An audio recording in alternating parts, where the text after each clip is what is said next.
Hey, welcome to Sex Afflictions and Porn Addictions. I am your host, Craig Pera from www.themindfulhabit.com. I'm the founder of The Mindful Habit, which has become so proud, a world-class at-home addiction program for men struggling with sex and porn addiction. And their partners. We have a super proud of our program, the Partner Empowerment Group for the women who had to live through our lies and our gaslighting and our secrets. And so anyway, really proud of that program.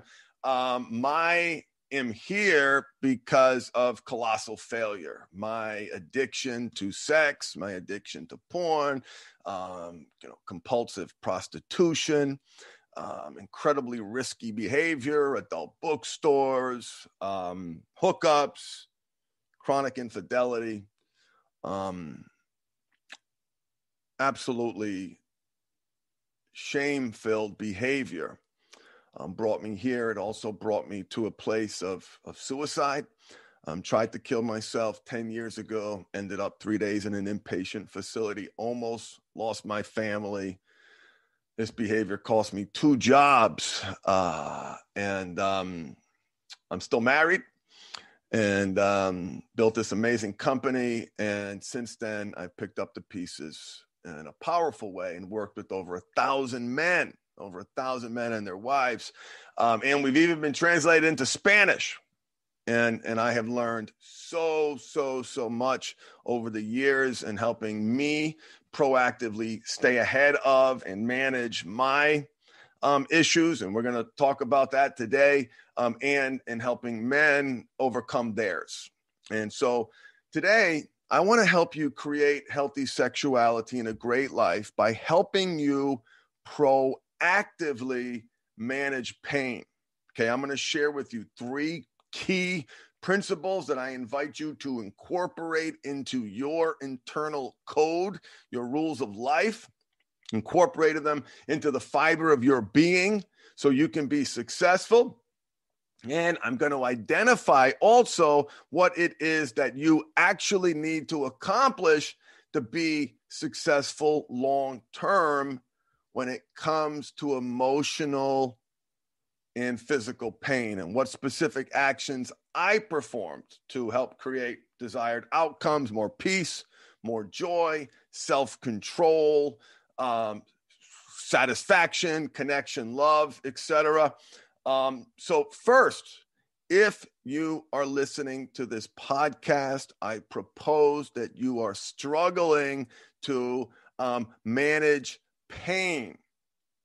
You may be defining that pain as emotional, but regardless, that your compulsive behavior is meeting needs in your life. And it is serving a purpose. It is doing something for you, and it has been doing something for you for a very, very, very, very, very, very long time. It always goes, these patterns go back to childhood. So you are struggling to manage emotional pain and physical pain. In my mind, I have no distinction. There is no distinction between the physical pain that I have to manage, and I've been in 7 car accidents, 6 concussions, fractured skull, low back surgery, jaw surgery, fibromyalgia-like pain called chronic inflammatory response syndrome. And most recently, I herniated a disc in my neck.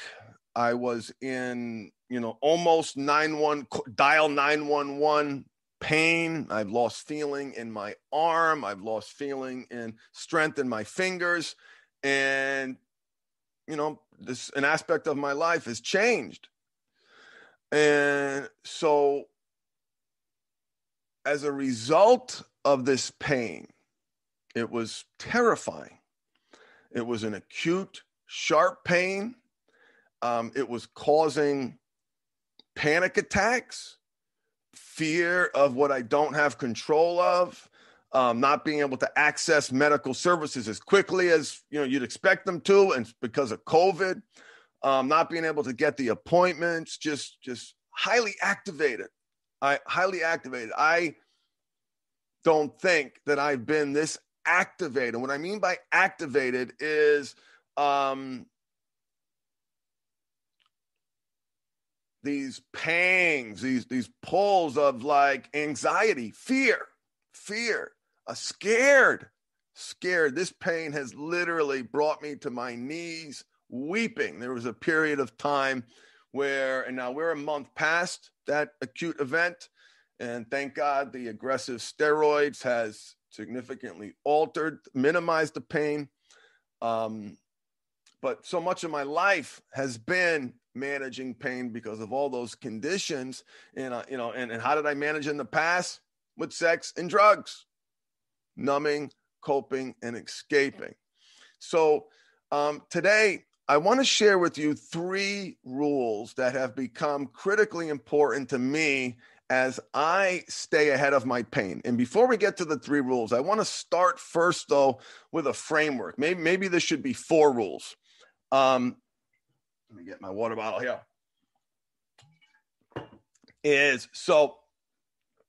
The lens, I encourage you to eliminate the distinction that you draw in your mind between physical pain and emotional pain.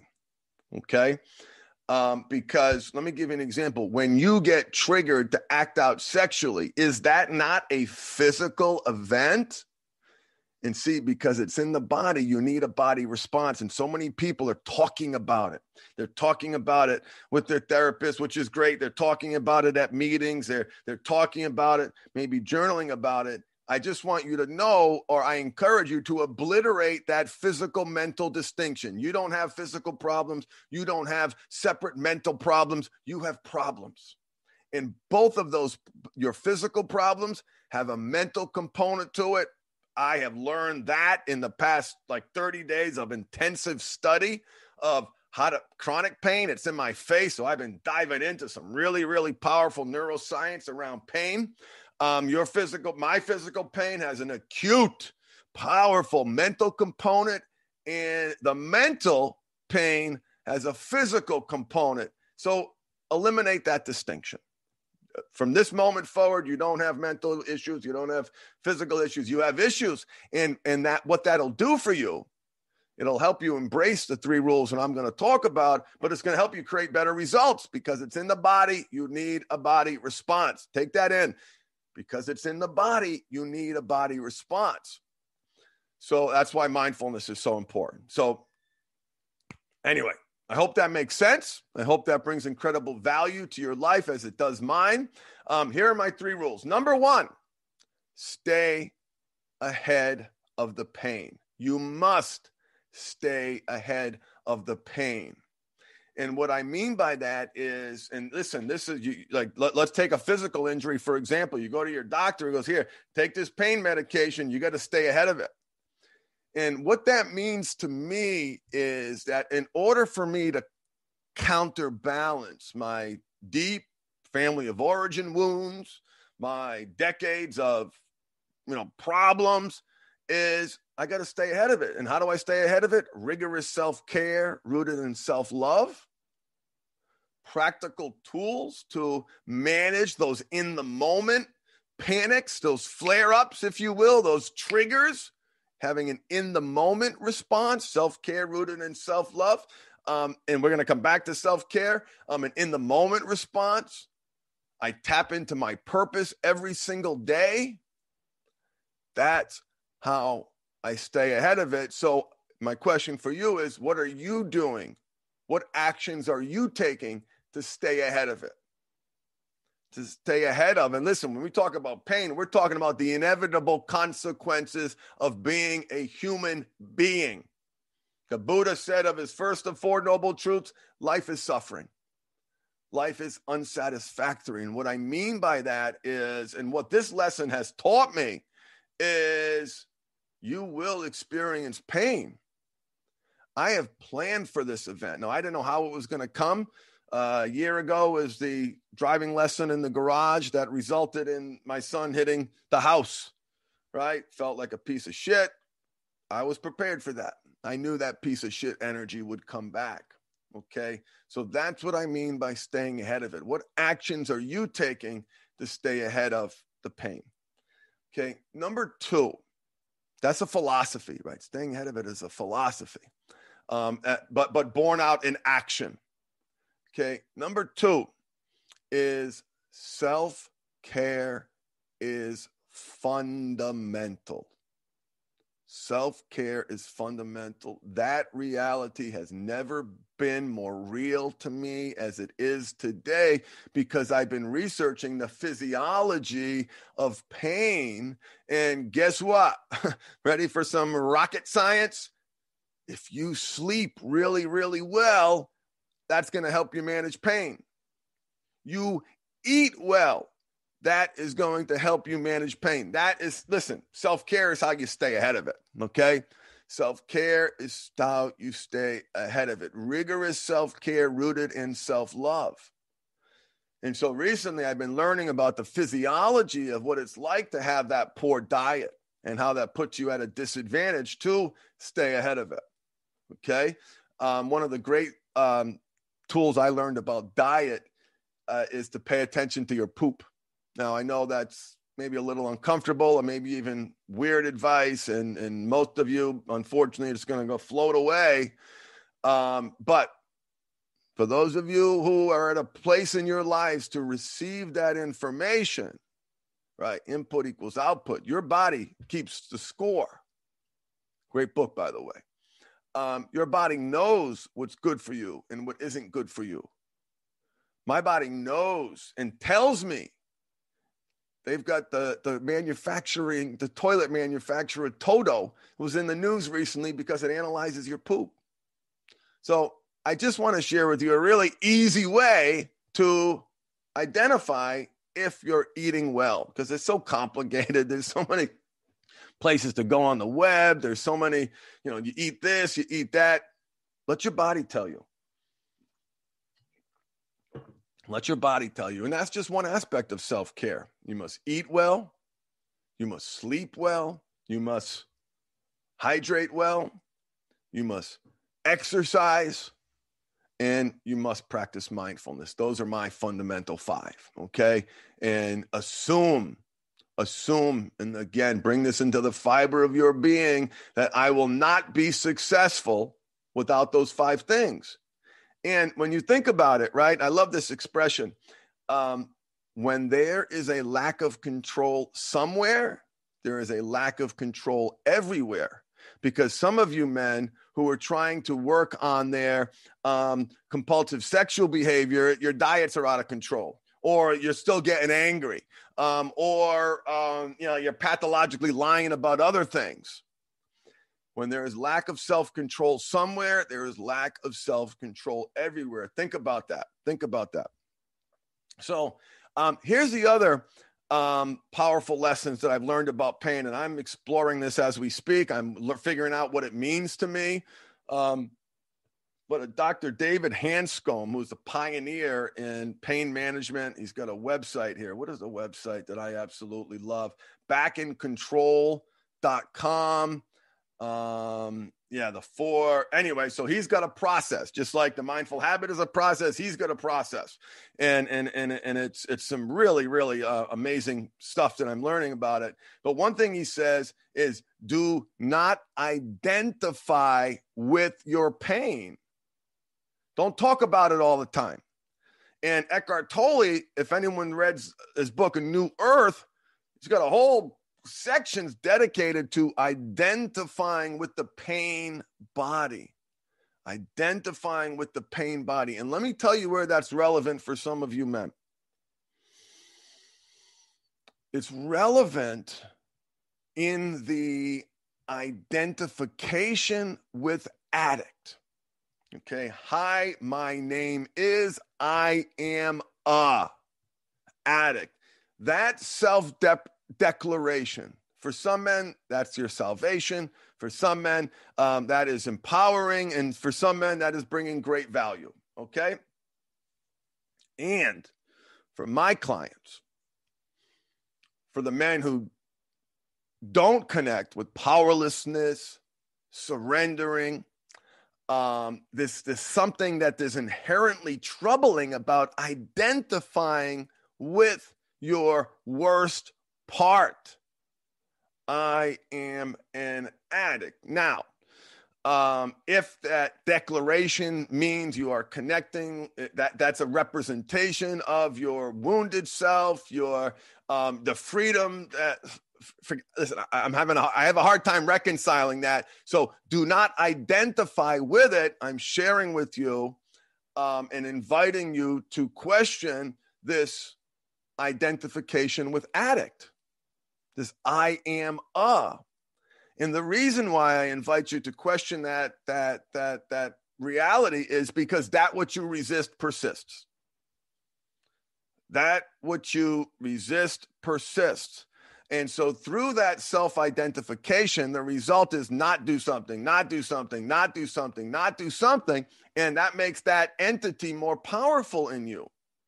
So really, really reflect on the impact when you say I am an addict. What do you mean? Translate that and see if you are identifying with the worst aspects of yourself. If you are connecting with the weakest aspects of yourself or the parts of yourself that you want to change. And let me tell you, when you guys do the work, when you connect to that addict part and you unmask that addict part, behind the mask of addict is a deep and profound love for self. And that's why identifying with the pain body, that's why identifying with addict is so harmful for some men. I say some men because everybody connects with different things. And I want to make room for that. Okay. So do not identify, do not let it become the center of your existence, this pain, this addict, okay? That which you resist persists. And there is, I think, problems for a lot of people in identifying with that part. So I invite you to examine your own exploration or your own connection to that part. So I want to give you 3 tips. No, excuse me. Drink of water here. All right, I want to give you 3 tips. And so the first tip I already gave you. So what have I done to help manage this acute physical injury, this reality that like there's, and by the way, unlike appendicitis, we have to fix this thing. There's a clear protocol. We have to do this.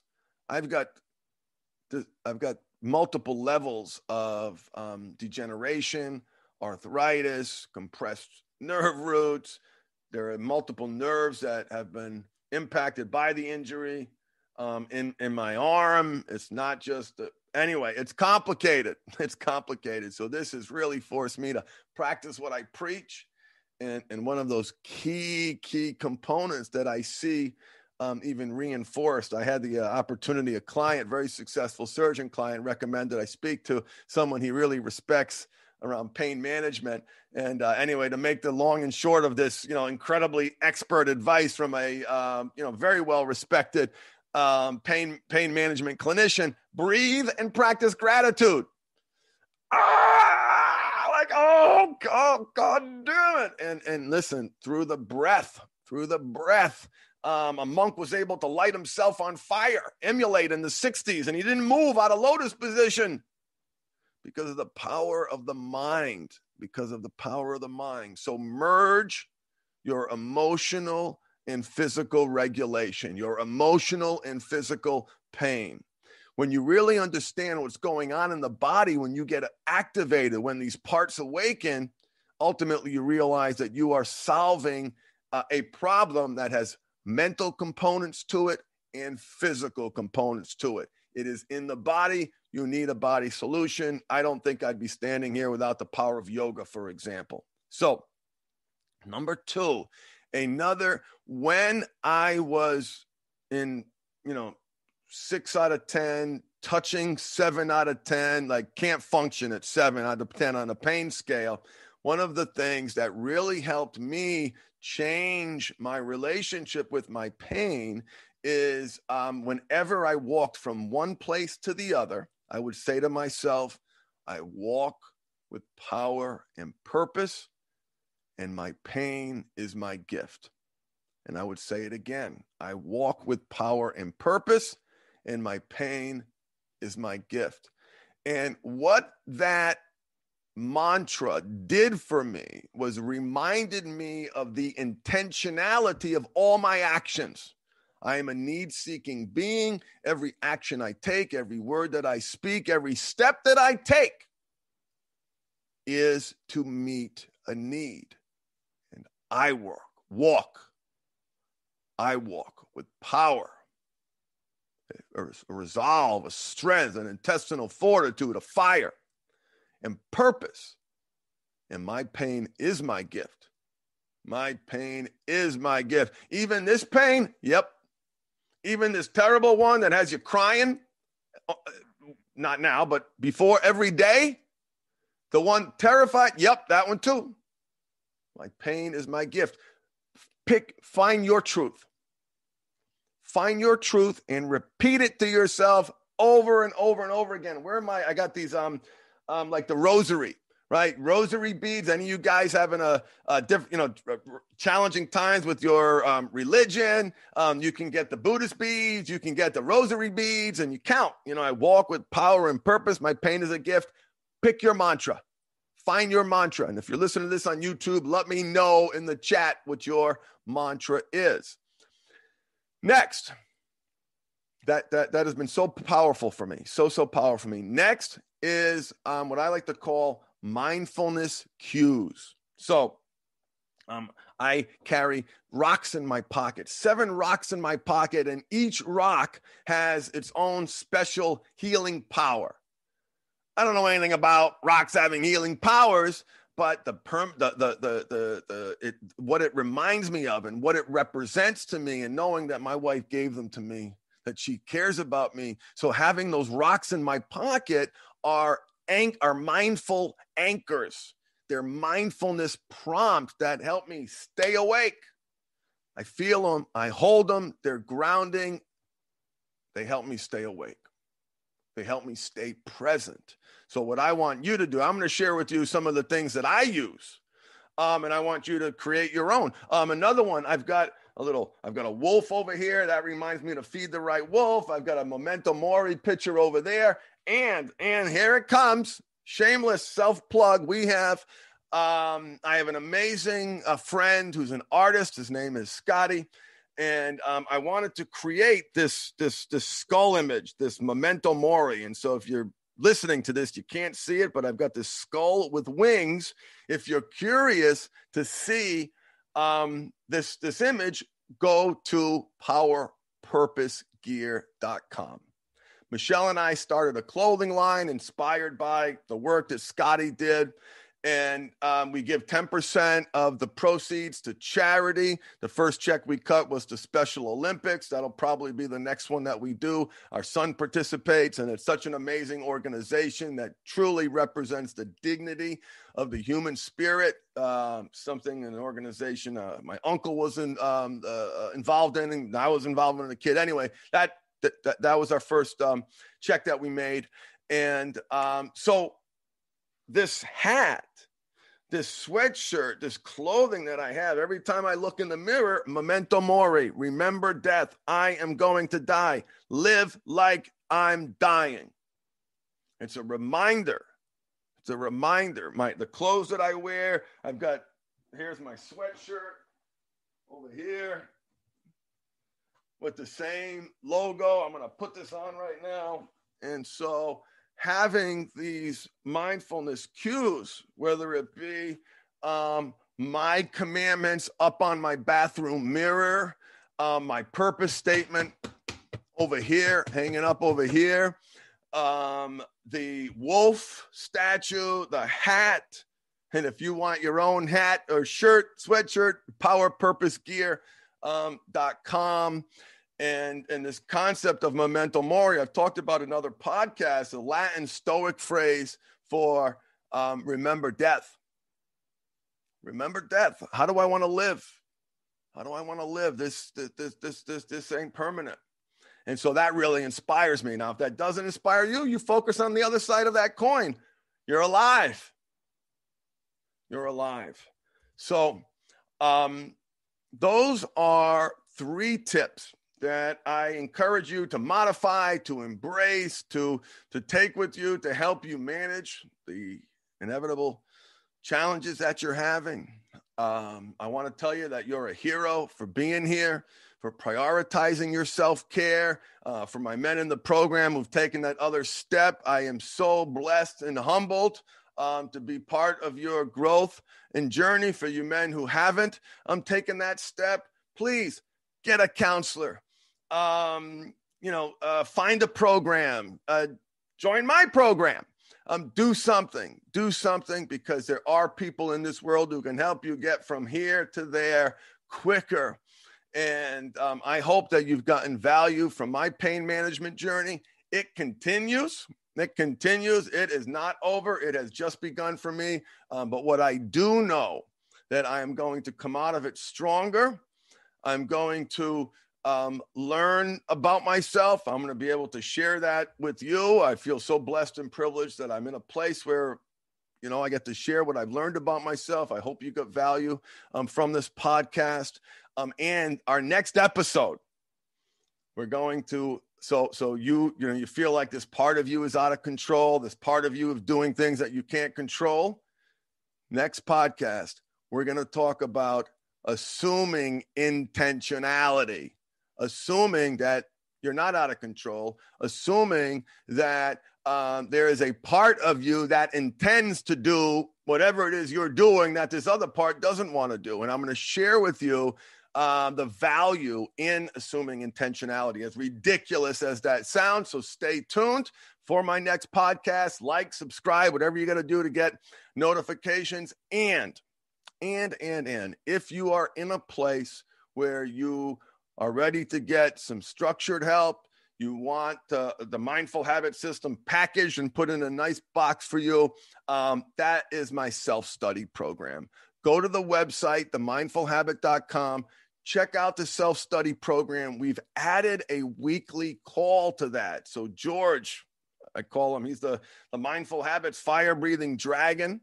He's been with me for 6 years. He runs a call every Thursday, a Q&A webinar every Thursday at 2 Pacific, 5 Eastern. So if that time's work for you, maybe this program works.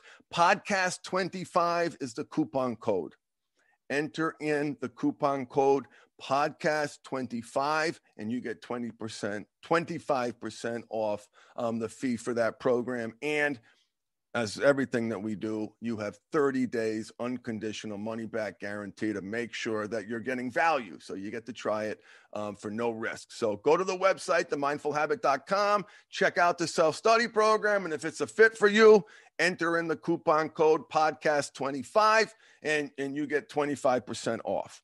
So thank you so much for listening. I hope this helped you embrace your power of choice. I hope it helped you question some of your belief systems and how you're living your life, and hopefully provided you with a compass, with a code to help you live better and to help you feed the right wolf. Bye, everybody. Thanks for listening.